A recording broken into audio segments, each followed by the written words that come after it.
evening, you're watching 7 at 7. I'm Preeti Chaudhary. It's the only news bulletin where we curate the day's tops. Well, as usual, right on the top of 7, we get you up to speed with where India stands numerically with its fight against COVID-19. This is the latest count recorded.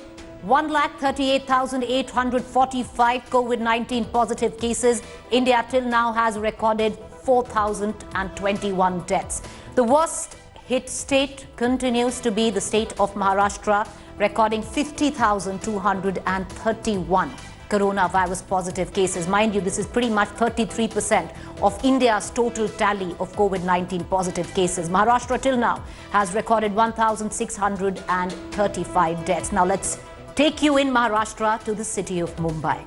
Mumbai right now could possibly emerge in days to come if things don't abate in terms of the coronavirus positive cases, a city with the maximum import numerically of positive cases across the world.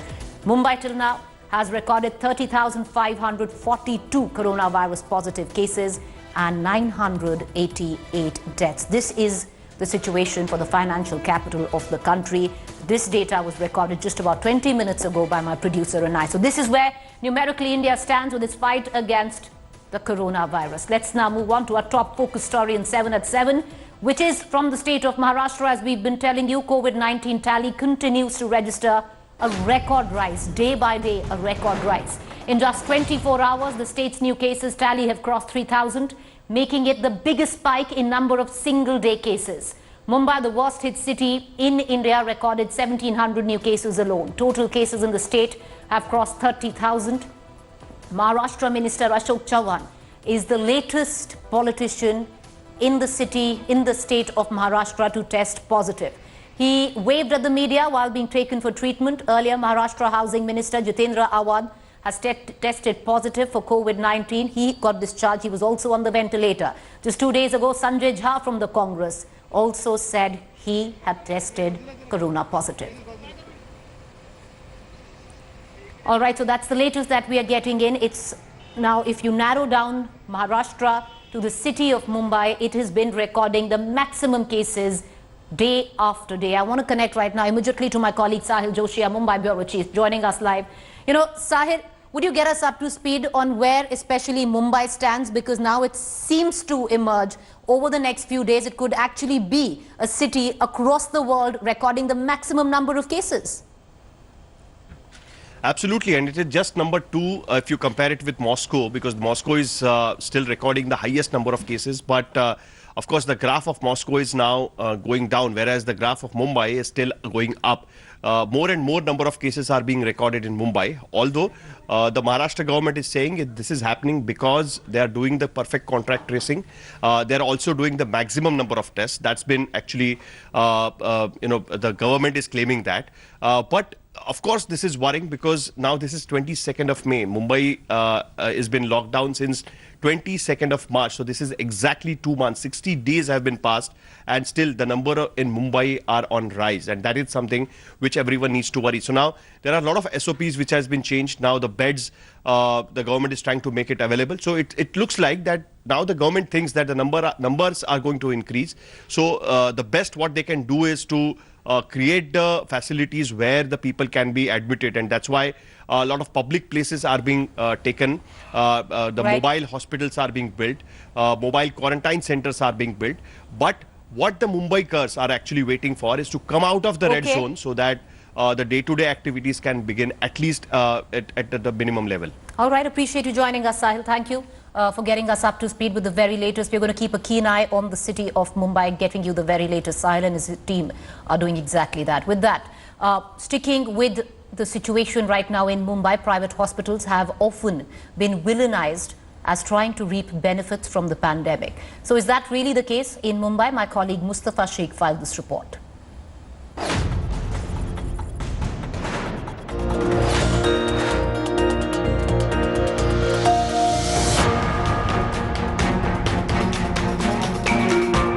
Overcharging, COVID patients turned away. Private hospitals have been smeared time and again as profiteers during a pandemic. India Today visited the Jaslok Hospital in Mumbai to see how true it is. Jaslok Hospital is fully functional, and here you see that we enter that hospital to see behind the scenes how these COVID facilities are working. We asked ourselves, for 2 months we were taking all precautions. What is the need to go inside the hospital and cover this story? We are storytellers, and it's our duty to respect the courage of the doctors in Mumbai who are working inside this hospital day and night. The hospital has a clear procedure to segregate patients based on symptoms. When the patient comes inside, we see whether the patient is stable enough to be taken time, or if the patient's condition is really bad. If the patient's condition is very bad, we directly take them to ACU. We have a setup here with negative pressure. In that we have 2 beds with special negative pressure rooms. In that we take the patient and we do all the procedures inside with all the COVID suits. Jaslok Hospital sees a lot of non-COVID patients, and the challenge is to ensure patients with other ailments don't contract coronavirus. So this is our high-risk holding area. When we feel in the screening, as we told in the EMS, in the screening area, if we see that that patient is high risk, so we'll get them here. So every patient on every floor now, irrespective of the class of the patient, so we are keeping them in separate rooms. So we are inside Jaslok Hospital now. It's the normal non-COVID ICU area, and we are just about to wear scrubs before we wear the PPE, because the idea is that nothing which you should go out of this premises and to contain the virus. Nurses in this ward haven't gone home in months, spending 7 days at work and then being quarantined for next week. हम लोग 1 week जहाँ पे हम लोग Covid duty करते तो हम लोग फैमिली में नहीं जा रहे, हम लोग घर यहाँ पे रह रहे। मैंने तो मेरे बच्चे को अभी दूसरी जगह पे छोड़ा है, मैं और मेरे हस्बैंड साथ में रहते हैं। बच्चे का एज 15 इयर्स है, तो वो दूसरी जगह पे रह रहे। लास्ट 2-3 मंथ से हम लोगों ने सेपरेट किए बच्चे लोग को। There is no one in Mumbai, but Jaslok is like my family, and my father always supported me. These corona heroes are treating patients 24/7, knowing how many of their colleagues in the hospital also tested positive for coronavirus just weeks ago.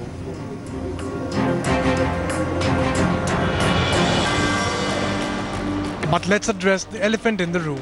Are these private hospitals overcharging patients?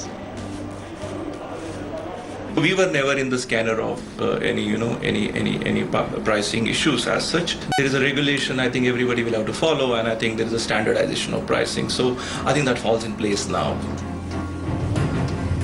With Mustafa Sheikh in Mumbai, Bureau Report, India Today. While we continue to get you the latest from Mumbai and Maharashtra, I just want to shift focus right now to the state of West Bengal. It's been over 100 hours. We're talking 5 days after Cyclone Umphan ravaged through the state of Bengal. Several areas are still without power or water. The residents are sitting in the dark, fanning themselves using newspapers, dragging buckets of water to their flats. However, power in some areas was restored in this evening today itself, but 100 hours in counting, things still not coming together after Cyclone Umphan tore through West Bengal and Kolkata. Take a look at this report. At 65 years of age, Pramod Chandak never felt he would face such a day. Pramod Chandak had to fetch at least 5 buckets of water to his 4th floor flat. He's been doing so since Cyclone Umphan hit Bengal. Many parts of Kolkata have been without power or water for more than 100 hours.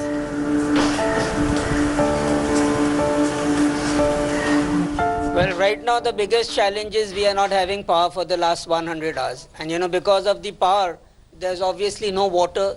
So we have to fetch water from the downstairs. We have the reservoir on the ground floor. And for a person of my age, I'm 65. It's not a very easy task getting pails of water every day. And we need water because without that we cannot survive. She needs water for the kitchen. Chandak's wife, Madhuri, has been extremely cautious about use of water, saving every drop at her disposal. What it means is Chandak hasn't taken a bath in 2 days, and the two haven't been able to wash their clothes. Their refrigerator has been emptied entirely. The food items are going stale. Fridge के अंदर हम इतना सामान रखते थे, सारा सामान खराब हो गया है, उसको बाहर रखा गया है, बाहर रख के कुछ फेंकना पड़ा, वो फेंक भी दिए। और किचन में जो काम करते हैं हमारा अस्त व्यस्त हो रखा है, काम करने में इतनी मुसीबत हो रही है, इतनी मुसीबत हो रही है, लेकिन क्या करें, किसी तरह से तो रहना है, अपने आप को संभाल के रखना है, इसलिए करे जा रहे हैं। With their children living in Australia, the two are left fighting COVID-19 threat and cyclone aftermath on their own. They feel let down by the state government. It's only the two of us who stay here. My young son and my daughter, they don't stay with me. My daughter and son, they are abroad, they stay abroad. So it's basically the two of us who have to fend for ourselves. And with COVID and now this Amphan, things have become very difficult. I tell you literally, it's now become difficult to survive also. सरकार तो बहुत कुछ बोलती है, लेकिन इतना होता नहीं है ना। हम लोग 5 दिन से बिना इलेक्ट्रिसिटी के बैठे हुए हैं, कोई हमारे यहाँ पे पंखा नहीं चल रहा है, ना पानी की मुसीबत हो रखी है। सरकार के बोलने से सब हो जाए तब तो कोई बात ही नहीं है ना, लेकिन नहीं होता है, इसीलिए हमें सारी मुसीबतों का सामना करना पड़ता है। The COVID-19 pandemic had compelled everyone to stay indoors, and now the cyclone after effect is not allowing people to stay indoors. On one hand, there's no water supply, there's no electricity supply. And on the other hand, the social distancing seems to have gone for a toss. And stuck amidst all this are those people who are struggling for a survival strategy amidst this unbelievable crisis for entire state of Bengal. With camera person Tapas Berry, this is Manogya Loiwal in Kolkata for India Today. All right, let's quickly move on to the big news story of the day. After nearly 2 months of halt, Indian skies opened up for domestic flight operations. Resumption of flights came as a breather for many, but some were left in the lurch due to last-minute cancellations. Here's the report of the day.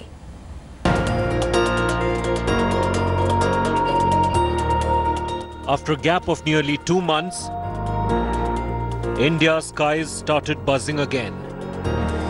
Domestic flights got airborne after last-minute hiccups between centre and states were eased through dialogue.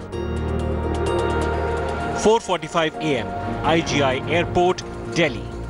The very first flight took off from Delhi to Pune. Many airport staff as well as flyers were seen using PPE suits. Some were also clad in raincoats. Infant के साथ हमें सबसे पहले entry पे हमारा temperature check किया baby का। उसके बाद सब सही होने के बाद उन्होंने हमें बोर्डिंग पास के लिए भेज दिया। देन उन्होंने बताया कि इनको मास्क तो नहीं लगा सकते, बट थोड़ा ढक के रखिए। Proper sanitization they were doing, and through the journey also they were doing in the middle they were doing the sanitization and everything. So it was personally I am happy to be back with all the safety measures. Airports working on a war footing are not compromising on safety of passengers. मैं यहाँ पर खास तौर पर मैं आपको नीचे लेकर जाना चाहूँगा। जब आप देख रहे हैं कि किसी भी बैगेज को किस तरीके से एक्सरे बैगेज इंस्पेक्शन सिस्टम से गुजारा जा रहा है और उसके बाद आगे चल कर के पैसेंजर स्वयं अपना बैगेज उठा रहे हैं। 2 पैसेंजर के बीच की दूरी को मेंटेन किया जा रहा है। एक पैसेंजर की फ्रिस्किंग जब हो रही है तो उस पर आप देख सकते हैं, दूर में आपको दिखाई दे रहा है एक पैसेंजर। हम पैसेंजर को रिक्वेस्ट करते हैं कि वो आगे सामने खड़े होकर और उसके बाद फिर पीछे मुड़ करके हमारे सिक्योरिटी ऑफिसर को पूरी सहायता करें ताकि उनकी पूरी कंप्लीट फ्रिस्किंग की जा सके। Airlines took extra precaution for solo travelers like 5-year-old Devan Sharma, who travelled from Delhi to Bengaluru. He just traveled on because actually he went to his grandparents' home. He stuck over there in the lockdown. Then he came back today. So the first flight booked because it's almost 3 months over there for him. But all flyers weren't that lucky.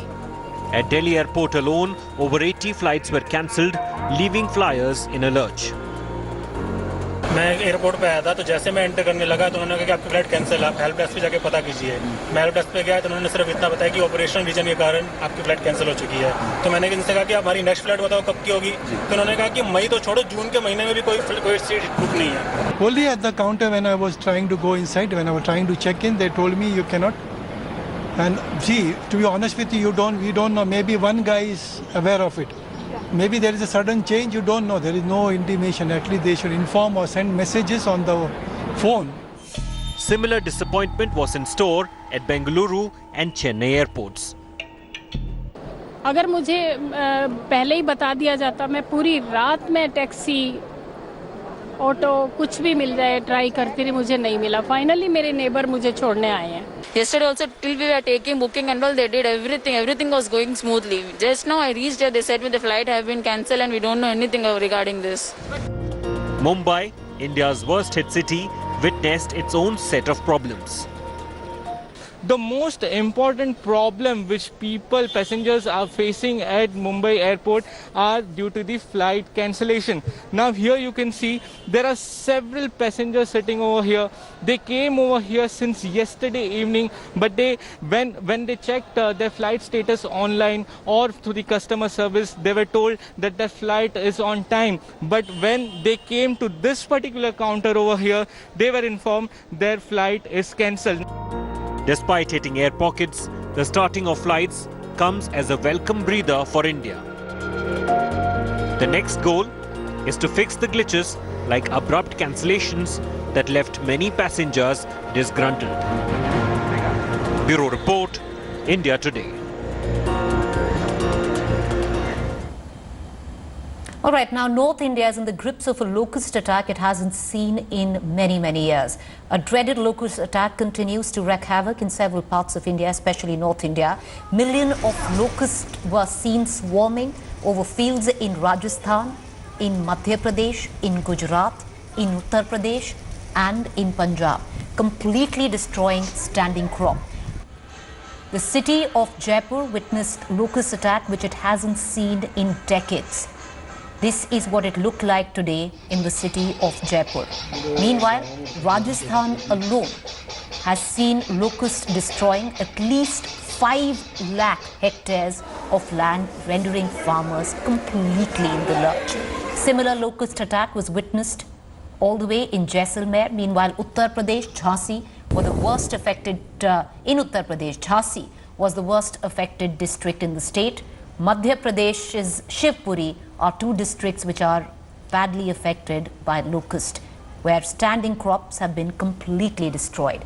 This is the second round of locust attack in several districts of the country. December, February was the last time when we had seen a similar attack, but this time it is said that the enormity of this locust attack is quite big.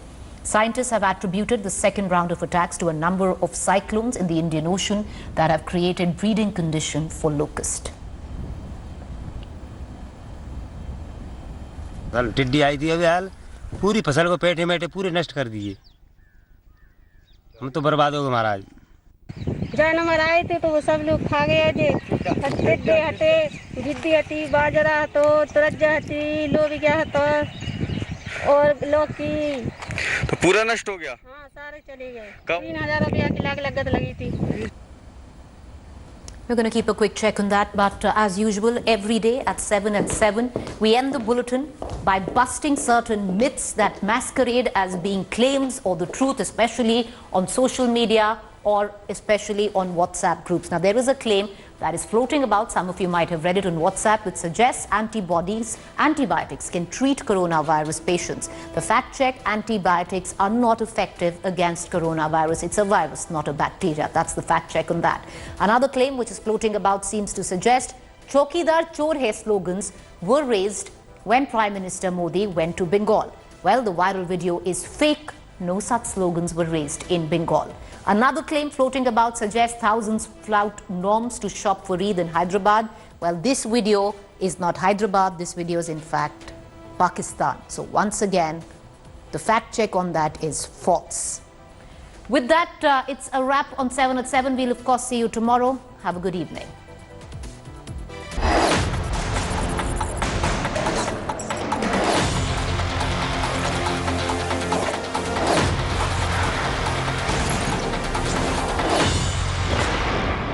Hi everyone, Preeti Chaudhary here. Hope you like this video. For latest news and analysis, like and subscribe to the India Today YouTube channel. And don't forget to press the bell icon to stay updated. Thank you for watching.